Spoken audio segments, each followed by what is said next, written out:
All right, now it's on to nerding out. And I have a nerding out for this. Corey, if you have one you want to do, by all means. But this one, it's actually a plug because we're recording this on August 31st, and the other parts of the season come up tomorrow on September 1st, and this is Shameless seasons 1 through 4.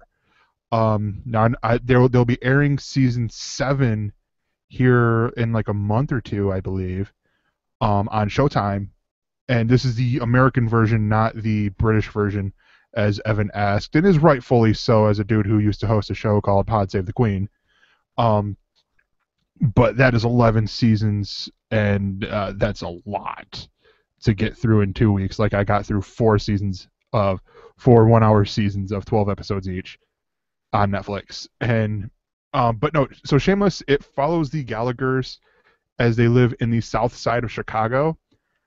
And gosh, this show, it's one of these shows that makes me regret not watching it live in when it was going.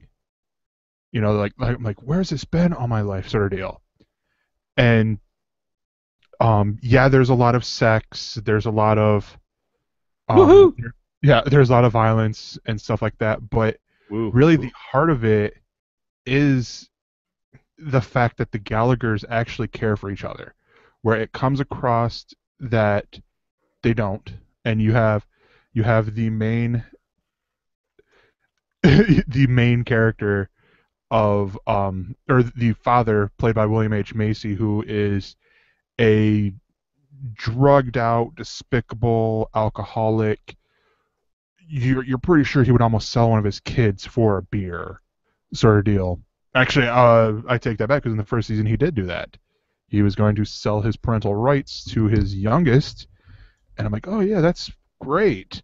Um, and also, I will point out in our chat right now on YouTube, they're saying how they can't have uh they can't play favorites with Galactic Netcasts, which I appreciate that.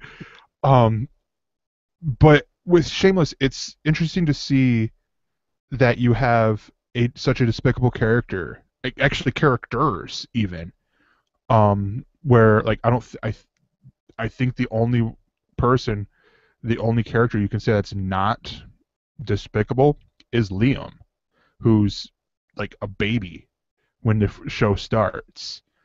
And but you slowly realize afterwards that they are despicable for a reason.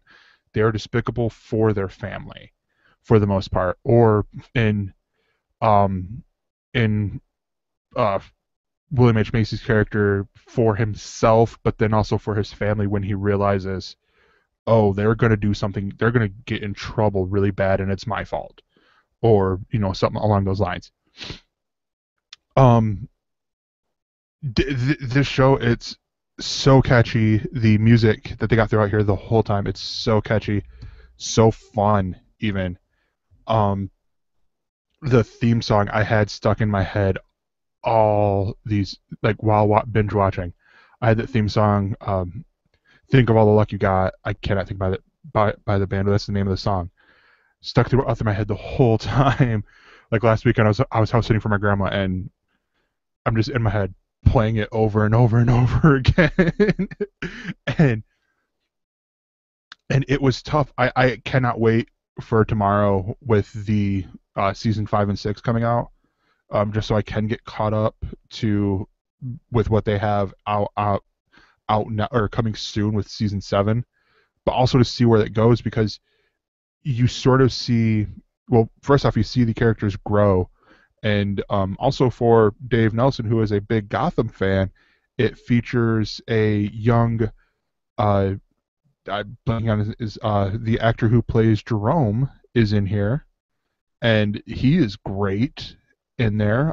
Cameron Monaghan, I believe, is his name, and it it almost makes me want to go check out Gotham, because at first I'm like, my first impression of him was, oh, I don't like him. He's doing this weird Joker impersonation. But then it's like watching him on Shameless. I'm like, actually, he's really good.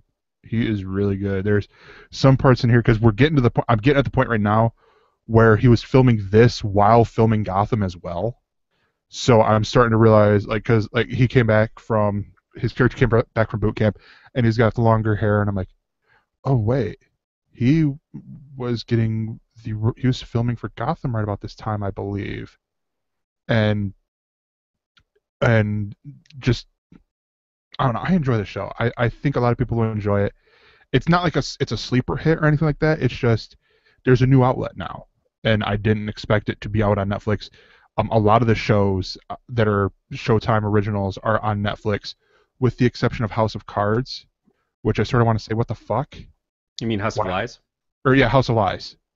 Yeah, why is House of Lies not out there? Especially when they completed their series, they had their full series wrap up this past season and all that. But yeah, It may so have been check. something that had a deal that was made prior to all the other things that were happening. So But no, because it's weird because you have just about every other show. You got Dexter, Nurse Jackie, United States of Tara, um, uh, Happy-ish, which not enough people watched. It needed a second season. I actually started. I rewatched the pilot for it. I'm like, oh my gosh, this is good. I remember loving the show when it came out. Um, it doesn't have roadies. It doesn't have anything current, but that makes me wonder why House of Lies isn't on there, but yet it's on Hulu.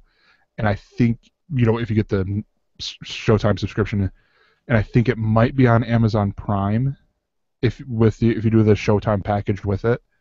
But I don't know. It's just something that I was wondering as I was talking, as my mind does.